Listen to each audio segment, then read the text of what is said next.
Rockers कैसे हो आप सभी। तो आज हम देखने वाले हैं साइलेंट जोन।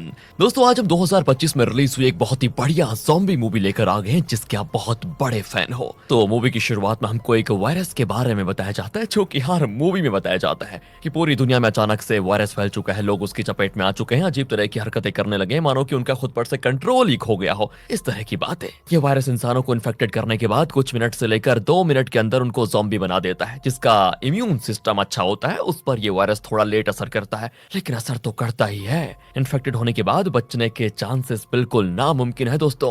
मिलिट्री तो ज़ॉम्बीज को खत्म करने के काम पे लगी हुई है, लेकिन कितनों को खात्मा किया जाएगा। जैसे एक मरता दूसरा बंदा ज़ॉम्बी बनकर खड़ा हो जाता। आखिर इस वायरस का कभी खात्मा होगा भी कि नहीं, और क्या कोई इंसान इस वायरस से बच पाएगा या नहीं, चलिए आगे देखते हैं। तो अगले सीन में हम एक परिवार को देखते हैं जिसमें माँ और 2 बच्चे शामिल हैं। वो सभी अपना सामान पैक कर रहे हैं ताकि इस शहर से दूर जा पाएं, इस उम्मीद में कि शायद वहां पर वायरस ना हो। बच्चे अपने पिता से वीडियो कॉल पे बात करते हैं क्योंकि उनके पिता एक पायलट है, इसीलिए सरकार ने ज़ॉम्बीज को मारने के काम पर उन्हें लगा दिया है। पिता अपने बच्चों से कहते हैं कि टेंशन मत लो, मैं जल्दी जल्दी तुम्हारे पास आ जाऊंगा, इसलिए तब तक तुम्हें मम्मा को परेशान नहीं करना है और सभी मिलजुल कर अच्छे से रहना। जिस पर बच्चे मान जाते हैं, लेकिन वीडियो कॉल कटा ही था दोस्तों कि तभी उन्हें ऐसा महसूस होता है कि घर में कोई घुस आया। ये देखकर बच्चों की माँ तुरंत बच्चों को लेकर अपनी कार की ओर भाग जाती है, क्योंकि सच में एक ज़ॉम्बी घर में आ गया था। पर अफसोस माँ गाड़ी में सवार हो पाती उससे पहले ही वो ज़ॉम्बी उसे मार देता। उसी के साथ साथ 2 बच्चों में से एक को भी वो अपना शिकार बना लेता।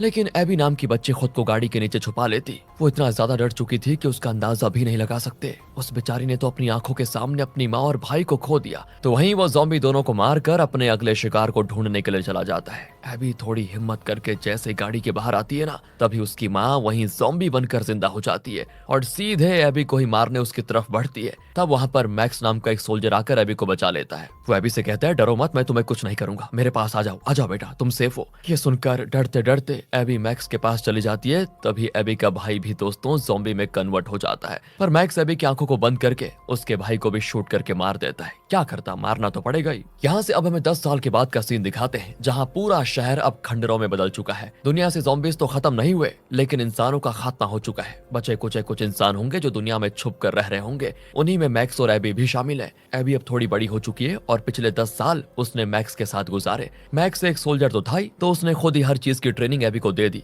ताकि वो हथियार चला सके, ज़ॉम्बीज को मारकर उन्हें खत्म कर सके। इस तरह की सारी चीजें उसको सिखाई। इसीलिए मैक्स एबी का टेस्ट लेने के लिए, उसका निशाना कितना बढ़िया है ये चेक करने के लिए, एक जानवर का शिकार करने को कहता है जो कि जंगल में ही मौजूद है। तो एबी भी स्नाइपर की मदद से दूर से ही निशाना साध कर उस जानवर का शिकार कर लेती है। और ये देखकर मैक्स को बड़ी खुशी होती है कि चलो एबी ने बहुत बढ़िया सीख लिया। इसके बाद वो जानवर का मांस वगैरह जमा कर लेते हैं ताकि खाने में काम आ जाए बाद में। अब अंधेरा भी होने वाला था, तो वो दोनों वहीं पर रात गुजारने का तय करते हैं। मैक्स के पास एक नक्शा भी है दोस्तों, जिससे वो हमेशा ये पता लगा कर रखता है कि अभी वो लोग हैं कहां पर और किस ओर जा रहे हैं। उसको लगता है कि हम नदी का रास्ता अगर पकड़ लेंगे तो शायद किसी इंसानों की बस्ती में पहुंच जाएं। लेकिन 10 साल हो चुके हैं, मैक्स ने अभी तक एबी के अलावा किसी दूसरे इंसान को आसपास देखा ही नहीं। तो अब सोने से पहले मैक्स तारों की मदद से एक जाल बना लेता है ताकि अगर ज़ॉम्बी इस जाल को पार करेगा तो मैक्स को आवाज आ जाएगी कि ज़ॉम्बी यहाँ पर आ चुके हैं। और ये जाल मैक्स के काम भी आ जाता है दोस्तों, क्योंकि सोने के बाद ही मैक्स को जाल की आवाज आती है। इसीलिए वो दबे पांव जैसे ही घर के बाहर आता है, एक ज़ॉम्बी उस पर हमला कर देता है। पर मैक्स इसके लिए पूरी तरह से तैयार था, तो वो उस ज़ॉम्बी को शूट करके वहीं पर खत्म भी कर देता है। मैक्स अब एबी से कहता है कि देखो यहाँ एक आया है, कुछ ही देर में 50 आ जाएंगे, इसलिए हम यहाँ पर अब नहीं रुक सकते, तुरंत यहाँ से निकलना होगा। इसलिए वो दोनों अपने घोड़ों पर सवार होकर वहां से निकल जाते हैं। अगले दिन आगे बढ़ते बढ़ते मैक्स को सामने से एक गाड़ी आते हुए दिखाई देती है जिसमें कुछ लोग मौजूद होते हैं। मैक्स तो हैरान हो जाता है कि इंसान यहाँ पर कैसे। एबी तो उन पर स्नाइपर तान कर खड़ी हो जाती है कि कहीं ये लोग हम पे हमला ना कर दें। तभी उन गाड़ी वालों के पास एक ज़ॉम्बी आ जाता है। मैक्स के मना करने पर भी एबी उस ज़ॉम्बी को शूट करने की कोशिश करती है, लेकिन निशाना चूकने की वजह से वो गोली ज़ॉम्बी के बजाय उस इंसान को ही लग जाती है। और ये देखकर मैक्स एबी को खूब चिल्लाता भी है कि मना किया था ना मैंने, क्यों किया तुमने। इसलिए मैक्स उस ज़ॉम्बी को मारकर उस गाड़ी के पास आता है और जो भी जरूरत का सामान लगता है उसे अपने साथ लेकर जाने लगता है। लेकिन तभी वहाँ कई सारी गाड़ियां आना शुरू हो जाती है। कई लोगों ने एबी और मैक्स को घेर लिया होता है। वो लोग उससे कहते हैं कि आखिर तुमने हमारे साथी को मारा क्यों, ये करके तुमने अच्छा नहीं किया, अब तुम भी मरोगे। लेकिन तभी एक गाड़ी के अंदर से एक मेगन नाम की महिला बाहर निकल कर आती है और मैक्स से कहती है, देखो हम बुरे लोग नहीं है, तुम्हें नुकसान नहीं पहुंचाना चाहते, इसलिए शांत हो जाओ। तभी वहां पर हजारों की तादाद में ज़ॉम्बी आ जाते हैं। क्योंकि एक ज़ॉम्बी की मरने की खबर दूसरे को लगी तो अब पूरी फौज लेकर ही ज़ॉम्बी यहाँ पर आ चुके हैं। ये देखकर तो मैक्स और वो सारे लोग मिलकर ज़ॉम्बीज पे हमला शुरू कर देते हैं, लेकिन वो तो कम होने का नाम ही नहीं लेते। इंसानों और ज़ॉम्बीज के बीच में हमको यहाँ पर एक जबरदस्त लड़ाई देखने को मिल जाती है। लेकिन इस लड़ाई में मैक्स, एबी, मेगन और उसका पति जेम्स तो गाड़ी में सवार होकर भागने में कामयाब हो जाते हैं, पर बाकी के जितने भी लोग आए थे वो सब के सब मारे जाते हैं। अब रास्ते में मैक्स मेगन से सवाल करता है कि आखिर तुम लोग हो कौन और यहाँ पर क्या कर रहे थे। मेगन बताती, हमने रेडियो पर सुना था कि यहाँ से करीब 1 हफ्ते की दूरी पर एक कॉलोनी है, वहाँ पर इंसान रहते हैं, हर चीज की फैसिलिटी है वहाँ पर। मेरा बेबी किसी भी समय दुनिया में आने वाला है, इसलिए मुझे कॉलोनी जाना है ताकि वहाँ पर अपने बच्चे के साथ रह पाऊं, उसको एक अच्छी जिंदगी दे पाऊं जिससे वो बाकी इंसानों के साथ रह पाएगा। लेकिन अब हमारे साथ जितने भी लोग निकले थे वो सब तो मारे जा चुके हैं। ये सुनकर मैक्स कहता है कि कोई कॉलोनी वगैरह नहीं है, मैं 10 साल से यहाँ रह रहा हूँ, मैंने किसी भी इंसान को आसपास नहीं देखा। तभी उनकी गाड़ी खराब हो जाती है, इसलिए सभी अब पैदल ही आगे बढ़ना शुरू कर देते हैं। थोड़ी दूर आने के बाद उन्हें एक सोसाइटी दिखाई देती है। कई सारी ऊंची ऊंची बिल्डिंग होती है वहां पर, लेकिन सब वीरान, सब कुछ खत्म हो चुका था, एक इंसान भी वहां पर जीवित नहीं होता। इसीलिए मैक्स और बाकी उन्हीं बिल्डिंग में रात गुजारने का तय करते हैं। अब रात को मैक्स मेगन और जेम्स को बताता है, हम नदी के किनारे से होकर ही आगे बढ़ेंगे, उम्मीद है वहां पर इंसानों की बस्ती मौजूद हो। लेकिन मेगन का कहना होता है कि तुम्हें भी हमारे साथ चलना चाहिए, मुझे पता है उस शहर में एक कॉलोनी मौजूद है, तुम भी वहां पर सुरक्षित रह सकते हो। पर मैक्स गुस्से में ये कहते हुए चला जाता है कि बेवकूफ मत बनाओ, तुम्हें कॉलोनी जाना है तो अकेले चले जाओ, मुझे नहीं जाना तुम लोगों के साथ। एबी फिर मैक्स को समझाती भी है कि हमें कॉलोनी जाना चाहिए, क्या पता ये लोग सही कह रहे हो। लेकिन मैक्स तो उस पर भी चिल्लाने लग जाता है कि तुम्हारे गोली चलाने की वजह से ही हम इन दोनों के बीच फंसे हैं, अब इनके साथ जाएंगे तो मरना तय है। लेकिन तब भी वो एबी की खुशी के लिए, सिर्फ उसकी खुशी के लिए ही कॉलोनी जाने पर हामी भर देता है, क्योंकि इतने समय से साथ रहते रहते वो एबी को अपनी बेटी की तरह मान रहा था। एंड अब अगली सुबह जैसे ही सभी कॉलोनी के लिए निकलने वाले होते हैं, तभी उस बिल्डिंग के अंदर एक ज़ॉम्बी आकर एबी पर हमला कर देता है। लेकिन वो बहादुर लड़की है, बहादुरी से उस ज़ॉम्बी को बिल्डिंग से नीचे भी गिरा देती है। इसके बाद सभी तुरंत उस बिल्डिंग को छोड़कर वहां से निकल जाते हैं, क्योंकि जितने भी ज़ॉम्बीज हैं ना वो सब बहुत ही ज्यादा शातिर हैं, मानो कि उनको समझ हो कि किसे मारना है और कैसे उस इंसान तक पहुंचना है। बहुत तेज ज़ॉम्बी हैं ये। लेकिन मैक्स के लगाए हुए जाल पर पैर रखने से वहां एक जोरदार धमाका होता है और इस धमाके की वजह से कुछ ज़ॉम्बीज मारे जाते हैं। और तब तक मैक्स और बाकी आराम से सोसाइटी से दूर जा चुके थे। अभी भी दोस्तों उन्हें कॉलोनी तक पहुंचने के लिए 6 दिन का सफर तय करना था, जिसको पार करना इतना आसान नहीं होगा। तब थोड़ी दूर आने के बाद एबी कहती है, मेरे ख्याल से पास ही में एक एयरपोर्ट है, वहां पर मेरे पिता काम किया करते थे, हो सकता है कि हमें कोई प्लेन मिल जाए, उसकी मदद से हम आसानी से कॉलोनी पहुंच जाएंगे। मैक्स कहता है कि अगर हम एयरपोर्ट गए और वहां हमें ज़ॉम्बीज ने घेर लिया तो वहां से बाहर जाने का दूसरा रास्ता नहीं रहेगा, तब हमें ज़ॉम्बीज से लड़ते हुए ही एयरपोर्ट से बाहर आना पड़ेगा, क्योंकि एयरप्लेन मिलना वहां पर मुश्किल है। लेकिन एबी कहती है, एटलीस्ट हमें कोशिश तो करनी ही चाहिए, अगर ये रिस्क लिया और काम कर गया तो हमारे बचने के चांसेस भी तो बढ़ जाएंगे। मैक्स के पास भी कोई दूसरा ऑप्शन नहीं होता, इसीलिए मजबूरन उसको हामी भरनी पड़ती है। इसके बाद वो सभी एयरपोर्ट आ जाते हैं, लेकिन वहां कोई भी एयरप्लेन मौजूद नहीं है। मैक्स कहता है, कहा था ना अभी, मैंने कहा था ना, हमारी मेहनत बर्बाद हो गई। लेकिन तभी एक हैंगर के अंदर उन्हें एक एयरप्लेन मिल जाता है और ये देखकर सभी की खुशी का ठिकाना नहीं रहता। हाँ, लेकिन वो एयरप्लेन खराब है दोस्तों, इसीलिए जेम्स उसको ठीक करने में लग जाता है, क्योंकि वो एक मैकेनिक है। जब तक वो एयरप्लेन ठीक करता तब तक मैक्स और एबी आसपास कोई काम की चीज ढूंढने चले जाते। पर तभी मैक्स को दूरबीन से कई सारे ज़ॉम्बीज आते हुए दिखाई देते हैं, जिनको आने में 3 मिनट का समय लगेगा बस। वो भागते हुए जेम्स के पास आकर कहता है कि जल्दी करो वरना सब मारे जाएंगे, क्योंकि यहाँ से बाहर जाने का रास्ता उसी ओर है जहाँ से ज़ॉम्बीज आ रहे हैं। ये सुनकर जेम्स और तेजी से एयरप्लेन को ठीक करने में लग जाता है। देखते ही देखते ज़ॉम्बीज एयरप्लेन के बहुत ही करीब आ जाते हैं, लेकिन तब किस्मत से एयरप्लेन चालू हो जाता है, इसलिए वो सभी उसमें सवार होकर निकल जाते हैं। सभी बड़े खुश होते हैं कि हमने कर दिखाया, लेकिन उनकी किस्मत ज्यादा समय तक साथ नहीं होती। थोड़ी दूर आने के बाद एयरप्लेन खराब होकर क्रैश हो जाता है। लेकिन हाँ, किसी को गहरी चोट नहीं आती, पर एयरप्लेन से उनका इतना तो फायदा हो गया था कि उन्होंने 4 दिन का सफर बस कुछ घंटों में पूरा कर लिया था, और अब अगर 2 दिन और बढ़ते रहे तो कॉलोनी तक पहुंच जाएंगे। इसीलिए अब वो दोबारा पैदल ही आगे बढ़ना शुरू करते हैं। अब रात को मेगन मैक्स के पास आकर कहती है, तुम्हारा शुक्रिया जो तुमने हमारी इतनी मदद की, तुम्हारे बगैर हम यहाँ तक कभी नहीं पहुँच पाते। अब इतनी तो मदद कर ही दी है, एक छोटी सी मदद और कर दो कि अगर बाय चांस मैं मर गई तो मेरे आने वाले बच्चे का तुम ख्याल रखना, बिल्कुल एबी की तरह उसको प्यार देकर बड़ा करना। वादा करो, करोगे ना? ये सुनकर मैक्स भी उससे वादा कर लेता है। ये दोनों यहाँ पर बातें करते हैं तो वहीं जेम्स दूसरी जगह जाकर छुप गया था। वो बुरी तरह से कांप भी रहा होता है, पता नहीं क्यों, लेकिन कहीं ओह, उसके पैर में ये देखो ज़ॉम्बी ने काट लिया दोस्तों। इसलिए जेम्स खुद को शूट करने की कोशिश करता है,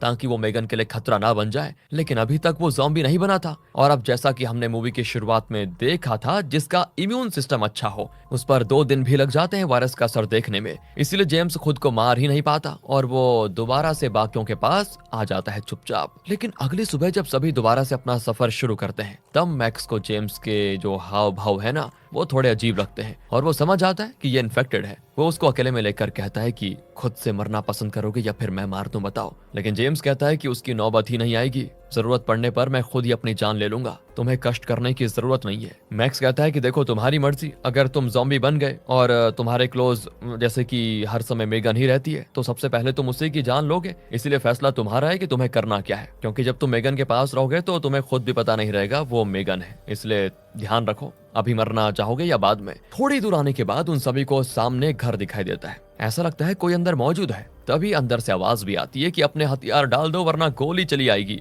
जल्दी करो मेरे पास टाइम नहीं है। ये सुनकर सभी अपने हथियार एक बॉक्स में डाल देते हैं। इसके बाद वहां पर एक डेविड नाम का बंदा आता है जो गन ताने हुए होता है और वही इस घर में फिलहाल रह रहा है। सभी के हथियार रख देने के बाद वो सभी को घर में बुलाता है और उनसे कहता है कि माफ करना, मुझे लगा तुम लोग कोई चोर हो जो मुझे लूटने के लिए आए हो, इसलिए मैंने इस तरह की बात की। मैं एक देखो साइंटिस्ट हूँ और अकेले ही इस घर में रहता हूँ। मैं चाहता तो यहाँ से जा सकता था, लेकिन वो क्या है ना, मुझे ऐसी जगहों पर रिसर्च करने में आसानी होती है। तो वो बताता है ये जो वायरस फैला है वैसे ये बहुत ही बुरी चीज है जिसने इंसानों को खत्म करके ज़ॉम्बी में बदल दिया, लेकिन इस वायरस की एक अच्छी बात यह है कि इससे इंसानों में अपग्रेड आए हैं। जैसे कि कमजोर इंसान ज़ॉम्बी बनकर खत्म हो जाएंगे, लेकिन जो ताकतवर होगा वो जिंदा रहेगा। उसकी बातें सुनकर सभी को बड़ी अजीब भी लगती हैं कि ये कैसी बातें कर रहा है। ये तो ऐसी बातें कर रहा है जैसे इसी ने हवा में वायरस फैला दिया हो ताकि सारे इंसानों को शिकार बना दे अपना। अब दोस्तों वो लोग आगे कुछ सोच पाते हैं, इससे पहले ही वो सभी बेहोश हो जाते हैं, क्योंकि जो जूस डेविड ने उनको पीने को दिया था उसमें बेहोशी की दवा मिली हुई थी। सिर्फ जेम्स बेहोश नहीं होता क्योंकि उसने जूस पिया ही नहीं था,